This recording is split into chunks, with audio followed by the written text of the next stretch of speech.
यानी न्यायालय में कोई बात चल रहा है तो क्या ऐसी स्थिति में 145 की कार्रवाई हो सकती है? ये तक तो जो है हमने नहीं देखा कि जो है कि सह खातेदार जिसमें जो है ज्वाइंट प्रॉपर्टी हो उसको जब्त करते हैं। बहुत बढ़िया। माननीय मुख्यमंत्री जी भी यहाँ के अधिवक्ताओं से विशेष स्नेह रखते हैं। अर्पण उनके कर कमलों द्वारा हो जाएगा तथा डिजिटल लाइब्रेरी का शिलान्यास उनके कर कमलों द्वारा संपादित हो जाएगा। अच्छा, 75 जिले में जो है 75 तो सदस्य होने ही चाहिए। हर जिले के अधिवक्ता अपना एक प्रतिनिधि चुना है, नॉमिनल शुल्क लेकर के उनका पंजीकरण किया जाए। योजनाओं का लाभ सरकार की योजनाओं का भी लाभ अधिवक्ताओं को मिलना चाहिए। तो कलाम साहब कहते थे व्यक्ति को सोने से पहले ये विचार करना चाहिए कि वह अपने लिए, अपने परिवार के लिए, अपने पड़ोस के लिए, इस समाज के लिए, इस देश, राष्ट्र, प्रदेश और राष्ट्र के लिए क्या किया उसको सोचना चाहिए। नमस्कार। नमस्कार सर, स्वागत है आपका हमारे इस विशेष कार्यक्रम में। धन्यवाद।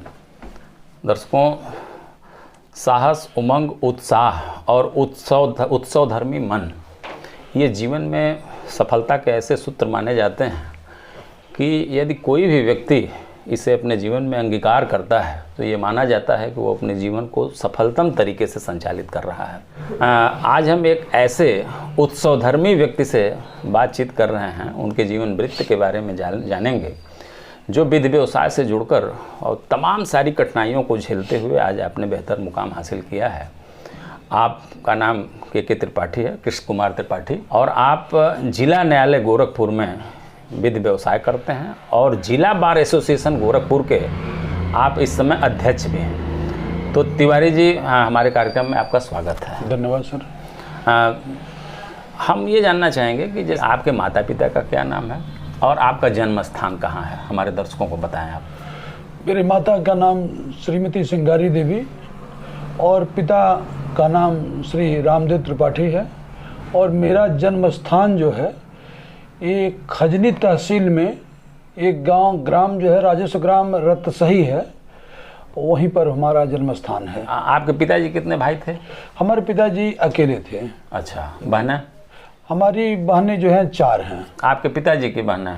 पिताजी की एक बहन। अच्छा अच्छा, एक भाई एक बहन थे। अच्छा, तो आपकी प्रारंभिक शिक्षा कहाँ से शुरू हुई थी? हमारी जो है प्रारंभिक शिक्षा जो प्राइमरी स्कूल भरवलिया से मैं और जूनियर हाई स्कूल उनवल टेकवार चौराहे पर जो है जूनियर हाई स्कूल की शिक्षा अर्जित किया और गणेश शंकर पांडे इंटर कॉलेज जो है वो कटघर खजनी में स्थित है, वहाँ से मैंने हाई स्कूल और इंटर किया और ग्रेजुएशन हमने जो है वह भटौली डिग्री कॉलेज संबद्ध गोरखपुर विश्वविद्यालय गोरखपुर से किया। अच्छा जी। अच्छा, आप विधि स्नातक आपने कब किया? विधि स्नातक हमने जो है 1989 में किया, गोरखपुर विश्वविद्यालय गोरखपुर से प्रथम श्रेणी में उत्तीर्ण किया। 91 से विधि व्यवसाय में आ गया। अच्छा, मतलब आपका पंजीकरण 91 से है? हाँ, पंजीकरण 91 से। तो आपकी इच्छा थी वकालत करने की, आपके पिताजी की इच्छा थी? कभी हमारी छोटी ही आयु में जो है हम करीब 5-6 साल के थे तभी हमारे पिताजी का देहांत हो गया। अच्छा। और काफ़ी संघर्षरत तरीके से माता जी ने जो है हम लोगों का पालन पोषण किया और काफ़ी मुकदमेबाजी भी जो है कुछ ज़मीनों को लेकर के जो है परिवार के लोगों से हुई, जिसके नाते माता जी की एक प्रबल इच्छा थी कि हम विधि की पढ़ाई करें और अपने जो है अधिकारों की, अपने जो है संपत्तियों की सुरक्षा कर सकें और समाज में शोषित, वंचित, पीड़ित जो है तमाम लोगों को जो है वह न्याय दिला सकें। इस नाते मैंने LLB की पढ़ाई की। बिल्कुल। आपकी शादी कब हुई? हमारी शादी 1991 में हुई। अच्छा, तो आपकी पत्नी गृहिणी हैं या? हमारी पत्नी हाउस वाइफ है, गृहिणी हैं। अच्छा, क्या नाम है? श्रीमती निशा त्रिपाठी। अच्छा, आपके बच्चे कितने हैं? बच्चे हमारे जो है 2 लड़कियां हैं और 1 लड़का है। अच्छा, सबकी शादी हो गई? नहीं, अभी जो है लड़की हमारी जो है LLB 3rd ईयर में पढ़ रही है और छोटी लड़की जो है वह BCom करने के बाद सिविल की परीक्षा दे रही है। अच्छा। और सिविल की तैयारी कर रही है, इस समय दिल्ली में वह है। अच्छा। और लड़का जो है सबसे छोटा है वो HP में पढ़ रहा है, कक्षा 9th में भी है। अच्छा। कि जब मैं LLB पास किया तो LLB पास करने के बाद कुछ जो है प्रतियोगी परीक्षाओं की तरफ जो है हमारा रुझान रहा और उस क्रम में मैंने जो है PCSJ वगैरह की भी परीक्षा दिया। मैंने जो है फौजदारी साइड की भी वकालत का भी अनुभव लिया और फिर जो है सिविल साइड की भी वकालत लिया मैंने। जो है मैं जो है माननीय वरिष्ठ अधिवक्ता श्री कृष्ण गोपाल पांडे जी के सानिध्य में, माननीय जो है अधिवक्ता श्री जो है जदुनाथ त्रिपाठी जी के सानिध्य में सिविल की जो है अनुभव हासिल किया। जी। और राजस्व का सीनियर कौन था? राजस्व के जो है हमारे कई सीनियर्स रहे, के शुक्ला जी हमारे जो है रहे, उसके बाद जो है रामाशय त्रिपाठी जी रहे, के पांडे जी रहे, शिवरतन भारती जी रहे, कई लोग। तो चिंतन करने के बाद मुझे यह लगा कि समाज में जितने जो है जो मुकदमेबाजी चल रही हैं वो सारे मुकदमेबाजी जो है जमीन से ही जुड़ करके जो है वो पैदा हो रही है। लिहाजा मैंने जो है रेवेन्यू साइड की वकालत को चुना। हाँ, मैं सिविल कोर्ट में भी बैठता था और जो है फिर जो है मैं बीमा कंपनी का भी पैनल अधिवक्ता रहा और इंटल इंश्योरेंस कंपनी का पैनल अधिवक्ता रहा। लेकिन चूंकि काम की अधिकता के नाते मैं जो है वो आज बीमा कंपनी बाद के समय में मैंने छोड़ दिया। अब मैं जो है राजस्व की वकालत करता हूं और समय समय पर आवश्यकता पड़ने पर जो राजस्व से संबंधित जैसे 145 के मुकदमे हैं उसमें रिवीजन जिला जज के वहाँ होते हैं, तो इस तरह के मुकदमे में, या जो है जैसे रेवेन्यू से में जो कोई फ्रॉड हो गया 419 420 में किसी ने कर लिया, तो उसमें जो है जो मुकदमे जो है जो फौजदारी में होते हैं उनके खिलाफ जो है, तो उसमें मैं समय समय पर जो है और तथ्यगत स्थिति से वाकिफ कराने के लिए न्यायालयों को मैं वहाँ भी जाया करता हूँ।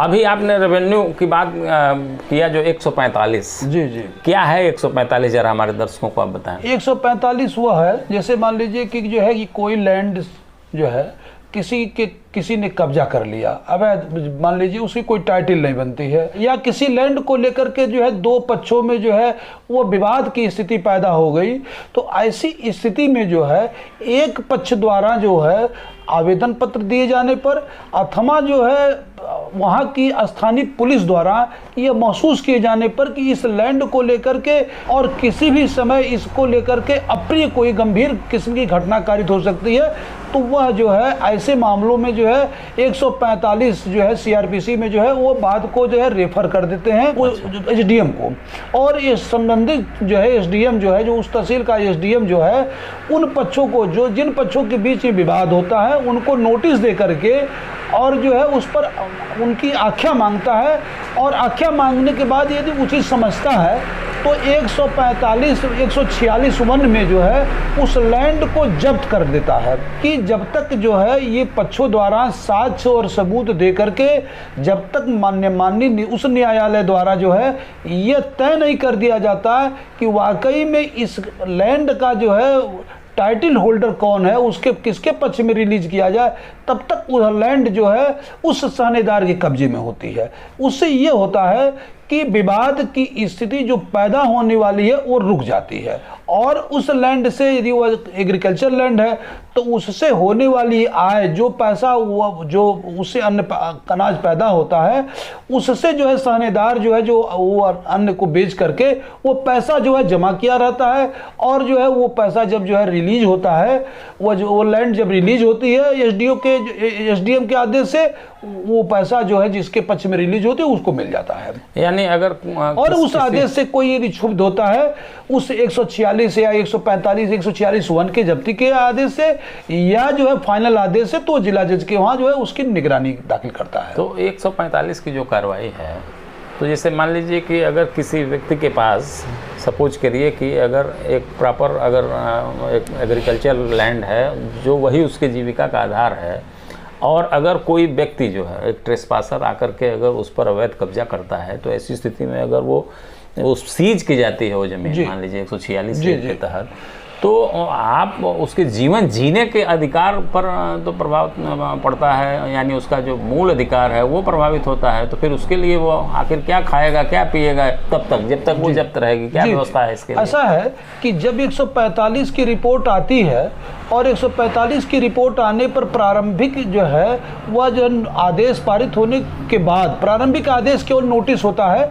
कि सभी जो भी जो है जो लैंड को लेकर के जिन जिन पक्षों के बीच में डिस्प्यूट होता है विवाद होता है उन पक्षों को जो है वो नोटिस दी जाती है, और अदालत 146 वन में जो है पक्षों को सुनती है और पक्षों को सुन करके तब निर्णय लेती है कि जब्त किया जाए न किया जाए। तो ये एसडीएम करता है। एसडीएम करता है। और एसडीएम जो है ऐसा नहीं है कि यदि किसी के नाम वह जमीन दर्ज है और जो ट्रेसपासर है उसका कोई लोकस नहीं बनता है तो एसडीएम उसको जब्त नहीं करें 146 में। जैसे दीवानी के मामलों में ये माना जाता है कि अगर ज्वाइंट प्रॉपर्टी है तो उसमें स्टे नहीं देती है न्यायालय। जी।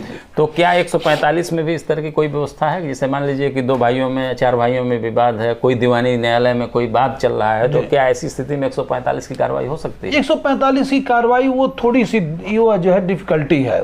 इस पर तमाम केस आफला आए हैं कि जो है जिस पर ये होल्ड किया माननीय उच्च न्यायालय और माननीय सर्वोच्च न्यायालय द्वारा कि जो है कि जो ज्वाइंट प्रॉपर्टी है जहां पर साझेदारी का डिस्प्यूट है वहां उस स्थिति में जो है वह जब्ती से उनको मुक्त रखा जाए। तो ऐसी स्थिति में जो है अदालतें प्रयास करती हैं कि जब तक जो है अब तक तो जो है हमने नहीं देखा कि जो है कि साझेदार जिसमें जो है ज्वाइंट प्रॉपर्टी हो उसको जब्त कर दें। बहुत बढ़िया जानकारी आपने दिया हमारे दर्शकों को। जी। हमारा दर्शक जो है इससे लाभान्वित होगा। अगर किसी राजस्व दस्तावेज में इस तरह के कहीं किसी तरह के मामले आते हैं जी जिसमें कूट रचना हो, छल हो, जी, तो ऐसी स्थिति में आप पीड़ितों को न्याय दिलाने में कितना सफल हो पाते हैं, क्या बताएंगे? हाँ, थोड़ी सी दिक्कतें हैं। जैसे जो है मैं एग्जाम्पल आपको बताऊं कि यही अभी जो है एक बड़गो गांव का मामला है कि जिसमें जो है एक जो है 9 भाई थे और 9 भाई में से जो है वह 6 भाइयों ने अपना हिस्सा बैनामा कर दिया। क्रेता ने क्या किया कि दस्तावेज बैनामे की फोटोकॉपी करा करके वह जो है अन्य 3 भाइयों की भी दस्तखत उस पर बना दिया। और 9 भाई का म्यूटेशन करा दिया।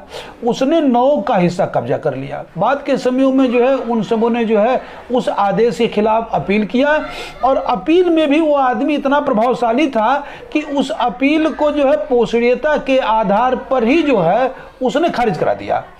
और जब मुझे जानकारी हुई तो रिकॉल करने के बाद जो है फिर वो पत्रावली लग गई सुनवाई में। जिसने फर्जी कराया था उसके विरुद्ध मैंने 419-420 का जो है एफआईआर 419-420 का दर्ज कराया और उसमें वो पक्ष व्यक्ति जेल गया। आपका न्यायालय ने जो है यहाँ से उसकी बेल खारिज कर दिया। बाद के समय में उसकी जो है हाईकोर्ट से जमानत हुई। तो जब आप किसी पीड़ित को न्याय प्रदान करते हैं कितना सुकून मिलता है आपको? देखिए, बात यह है कि अदालत में पीड़ित ही जाता है, उसको न्याय दिलाने का प्रयास किया जाता है और हम समझ रहे हैं कि निश्चित रूप से जो है उसको न्याय मिलता है। हम पारिवारिक मामलों में देखा जाता है जैसे जमीन जायदाद से जुड़े मामले परिवार से शुरू होते हैं।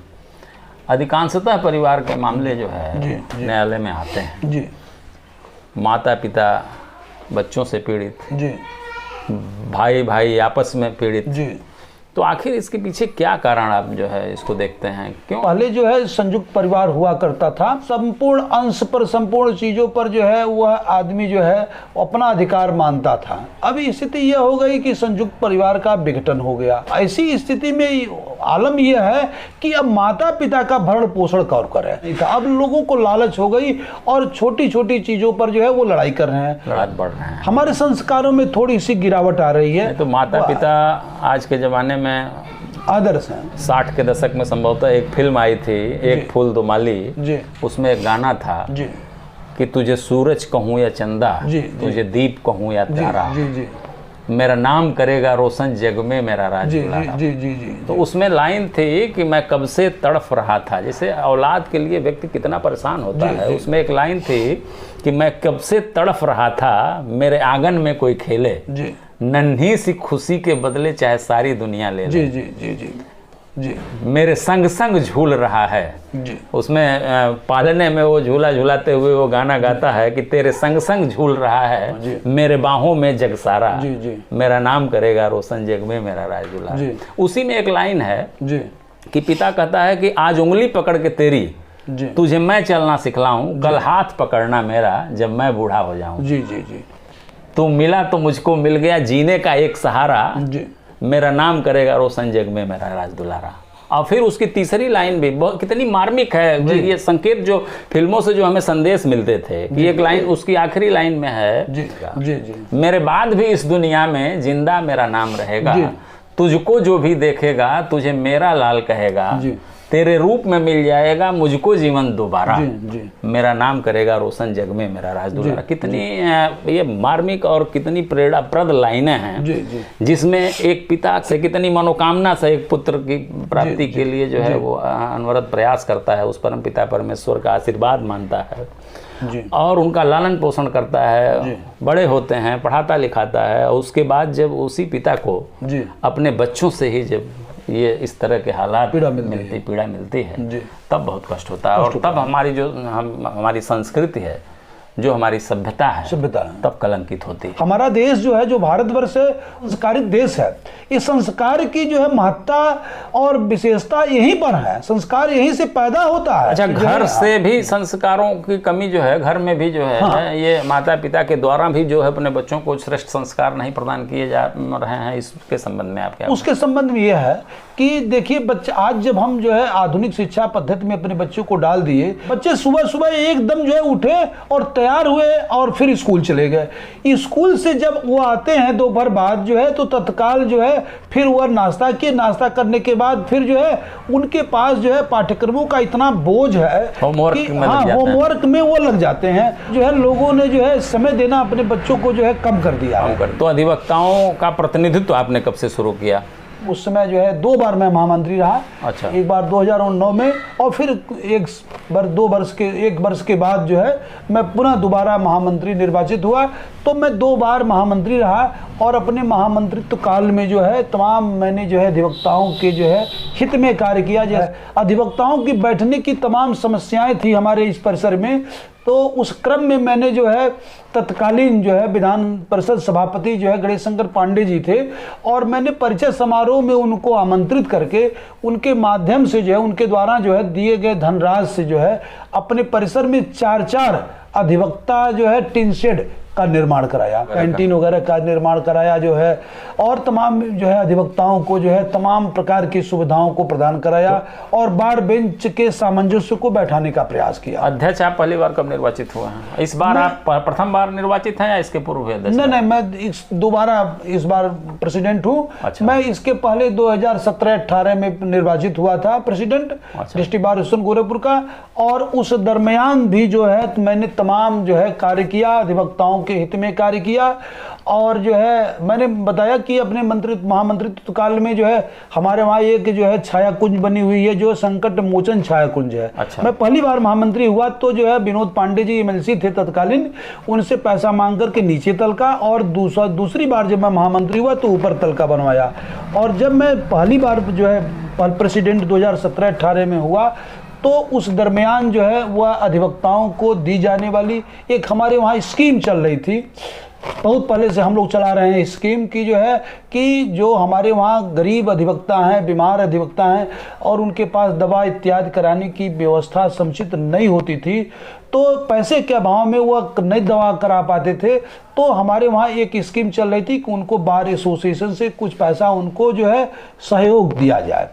तो जब मैं पहली बार प्रेसिडेंट हुआ तो मैंने उस धनराशि को जो है बार की आय को बढ़ा करके मैंने अधिवक्ता कल्याण निधि, अधिवक्ता कूपन जारी किया बार एसोसिएशन का, और उस कूपन को वितरित करके जो है मैंने बार के आय को बढ़ाया और अधिवक्ताओं को जो है 1 लाख रुपया जो है वो धनराशि दिए जाने की व्यवस्था किया। 70 साल से ऊपर अधिवक्ता हैं उनको 700 रुपया मासिक पेंशन हम देते हैं। मैंने इस जो है अपने पहले कार्यकाल में अपने बार एसोसिएशन के 100 साल पूरा होने पर शताब्दी समारोह का आयोजन कराया, जिसके जो है मुख्य अतिथि माननीय जो है मुख्यमंत्री महोदय जो है उत्तर प्रदेश थे रहे, और माननीय मुख्यमंत्री जी भी यहाँ के अधिवक्ताओं से विशेष स्नेह रखते हैं, जिसके तो कलेक्ट्रेट का तो काया पलट कर दिया। हाँ, निश्चित रूप से माननीय मुख्यमंत्री जी ने कलेक्ट्रेट का काया पलट कर दिया, और माननीय मुख्यमंत्री जी ने अपने इसी पिछले कार्यकाल में डिजिटल लाइब्रेरी के लिए 1,25,36,000 अभी जो है जल्दी धनराशि अवमुक्त किया है, और उस धनराशि से जो है लाइब्रेरी, डिजिटल लाइब्रेरी का जो है शिलान्यास, क्या नाम है, वह भवन जो है नींव खन करके तैयार हो गई है और निर्माण बहुत जल्दी जो है शुरू होने वाला है।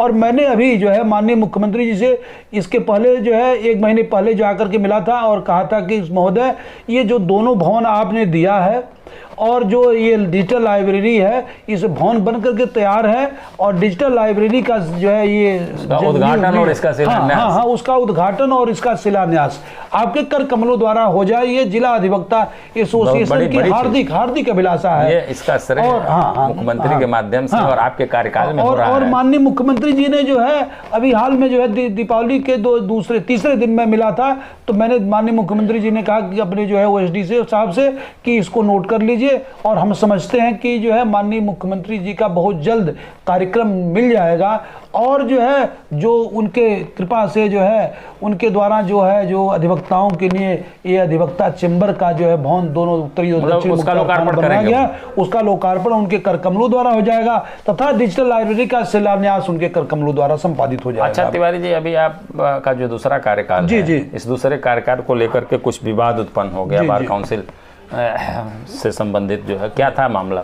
मैं जब 2018 में जो है प्रेसिडेंट रहा बार एसोसिएशन का, उसके बाद मैं उसी दौरान जो है वो जो bar council of Uttar Pradesh का जो पिछला जो चुनाव हुआ, उस चुनाव के दौरान हमारे बगल में बैठते हैं रामाशीष त्रिपाठी जी, वह जो है बार काउंसिल की जो है चुनाव में वो चुनाव लड़ रहे थे, प्रतिभाग कर रहे थे। कचहरी के थे? आपके कचहरी थे, हमारे कचहरी के थे, और हमारे बार एसोसिएशन के पूर्व प्रेसिडेंट थे। तो चूंकि मैं जो है उनके साथ जो है जुड़ा था, और यद्यपि मैं जो है वर्तमान चेयरमैन महोदय साहब को मैंने सेकेंड वोट भी दिया है और दिलवाया है, अपने तमाम लोगों से कह करके दिलवाया है, लेकिन अब क्या कारण रहा कि हमारे कुछ जो है जो हमारे विरुद्ध चुनाव लड़े थे वह जो है, यद्यपि मैं आपको बता देना चाहता हूं कि पिछला कार्य समिति जो है का कार्यकाल जो है 2 वर्ष तक रहा, लेकिन 2 वर्ष के अंदर किसी ने भी कुछ एक शब्द नहीं कहा, जबकि उस कार्य समिति के जो है कार्यकाल के दौरान एक भी विकास उन्मुख कार्य नहीं हुए, एक भी ईंटा एक भी स्थान पर कहीं नहीं रखा गया, लेकिन जो है किसी ने नहीं कुछ बोला। लेकिन अब मेरे इस कार्यकाल में जबकि लगातार अधिवक्ताओं के हित के लिए मैं कार्य कर रहा हूँ, माफिस कार्य में बहुत ज़्यादा समस्याएं थी, एकदम अनियमितता व्याप्त थी, मुझे जो है तत्कालीन जिलाधिकारी से जो है नोक-झोंक भी मेरी हो गई, जो इसके पहले के विजय पांडियन साहब थे, लेकिन मैंने जो है वहाँ की दुर्व्यवस्था को दूर करने के लिए वहाँ के कर्मचारियों को कई जो अव्यवस्था में जो है जिम्मेदार थे हटवाने के लिए उनसे जो है प्रयास करके उनको हटवा करके दक्ष और कुशल ईमानदार कर्मचारियों को वहाँ पर ट्रांसफर करा करके माफिस खाने की व्यवस्था को ठीक कराया।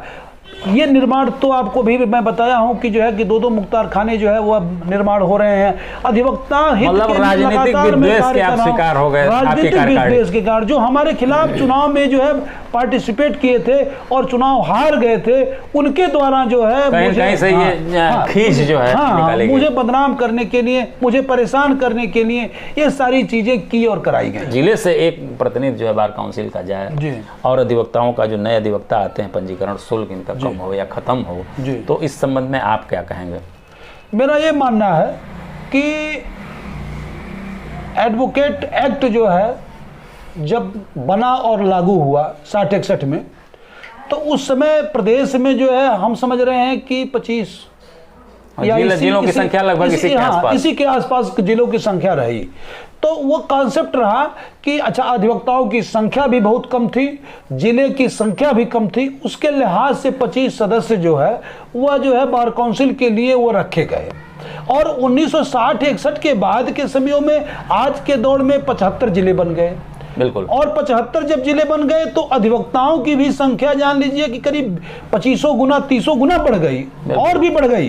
तो अब ऐसी स्थिति में 25 सदस्य जो है अपर्याप्त कहे जाएंगे। 75 जिले में जो है 75 तो सदस्य होने ही चाहिए। हर जिले के अधिवक्ता अपना एक प्रतिनिधि चुना है और चुन करके 75 जिले से 75 प्रतिनिधि जाए, तो उससे आलम ये होगा, मनमानी उससे आलम ये होगा कि कोई भी काबिल आदमी जो है वो चुन करके अपने जिले में चुनाव लड़ करके, क्योंकि उनको तो सब लोग जानते हैं ना कि ये काबिल है, ये नाकाबिल है, ये कैसे हैं, कितना हितकर है, तो वो चुन करके वो उनको भेजेंगे और उससे जब जिले स्तर पर चुनाव होगा तो निश्चित रूप से जो है अच्छे लोग जाएंगे, कम खर्च से और अच्छे लोग प्रतिभाग करके वो जो है वहां बार काउंसिल पहुंचेंगे। पंजीकरण पर हमारा ये कहना है कि पंजीकरण शुल्क चूंकि अपनी संस्था है बार काउंसिल अपनी संस्था है, तो निश्चित रूप से जब कोई अधिवक्ता नया आता है तो नया अधिवक्ता आने के बाद उसकी आर्थिक स्थिति बहुत खराब हो रहती है।